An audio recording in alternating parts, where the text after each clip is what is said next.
নমস্কার বন্ধুরা, আজকের ভিডিও শুরু করার আগে প্রথমেই বলি, আমার বিভিন্ন ভিডিও যে আপনারা দেখছেন এবং আপনাদের যে ভালো লাগছে তা কমেন্টে জানাচ্ছেন, এটা আমার কাছে সত্যি অনেক বড় পাওয়া। তো বন্ধুরা, আর দেরি না করে চটপট আজকের ভিডিওটা শুরু করা যাক। আমরা অনেকেই বিভিন্ন সময় বিভিন্ন জায়গা থেকে ফল গাছের চারা কিনি এবং টবের মাটিতে তা প্রতিস্থাপন করি, কিন্তু 6 মাস বা 1 বছর হয়ে গেলেও তাতে আশানুরূপ ফল পাই না।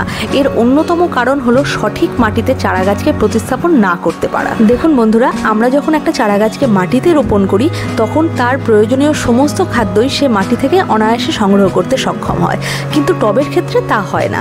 আজকের ভিডিওতে আমি ফল গাছের জন্য মাটি তৈরি থেকে কিভাবে চারা গাছ প্রতিস্থাপন করতে হবে তার সম্পূর্ণ তথ্য শেয়ার করব।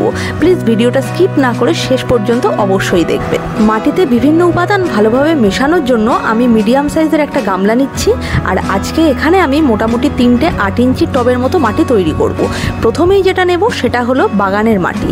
এই মাটিটা একটু দোআঁশ বা বেলে দোআঁশ প্রকৃতির হলেই ভালো হয়, এতে ওয়াটার ড্রেনেজ সিস্টেমটাও ভালো হয়।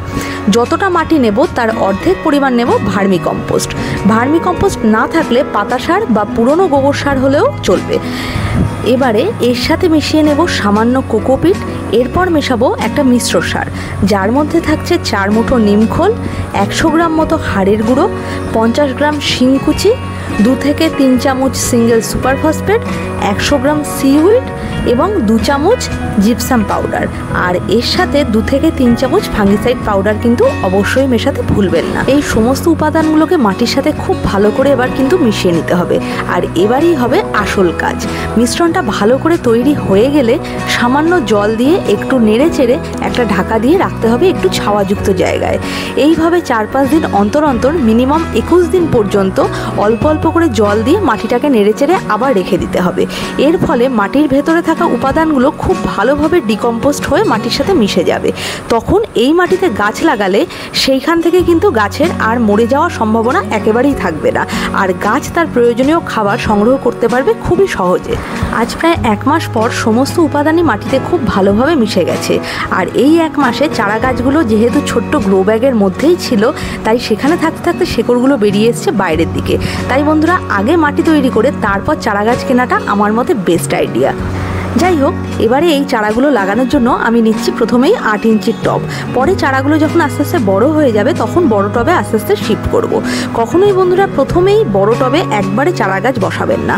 সব সময়ের জন্য ছোট টবে ভালো করে শেকড় ছড়িয়ে গেলে তারপরে বড় টবে রিপোর্ট করাটাই কিন্তু ভালো। দেখুন, কথা বলতে বলতে কিন্তু আমার ছোট্ট পেয়ারা চারাটা লাগানো হয়ে গেছে।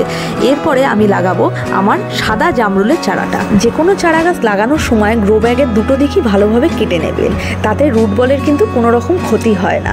এরপরে আমি ধীরে সুস্থে গাছটাকে বসিয়ে দেব। এই গাছটা যেমন একটু বেশি লম্বা, তাই টবের একটু ভেতর করে বসিয়ে ওপরে একটু বেশি করে মাটি দিয়ে দেবো, যাতে কোনোভাবেই কাত হয়ে গাছটা পড়ে না যায়। যে কোনো মাপের টবেই মাটি ভর্তি করার পর টবের ওপরের খানিকটা অংশ ফাঁকা অবশ্যই রাখতে হয়, কারণ পরবর্তীতে যাতে এখানে ভালোভাবে জল ও খাবার দেওয়া যায়। তো বন্ধুরা, চারা গাছ তো লাগানো কমপ্লিট, কিন্তু শেষকালে একটু জল না দিলে কি হয়? আর জল দেওয়া হয়ে গেলে মাত্র 2-4 দিনের জন্য টবগুলোকে রেখে দিতে হবে একটু ছাওয়াযুক্ত জায়গায়। তারপর একদম ঝলমলে রোদ আসে সেখানে করে দিতে হবে এদের ফাইনাল জায়গা। তো বন্ধুরা, ভিডিওটা কেমন লাগলো তা অবশ্যই জানাবেন। আর গার্ডেনিং সংক্রান্ত বিভিন্ন ইনফরমেটিভ ভিডিও পেতে চ্যানেলটাকে সাবস্ক্রাইব করতে কিন্তু একদম ভুলবেন না।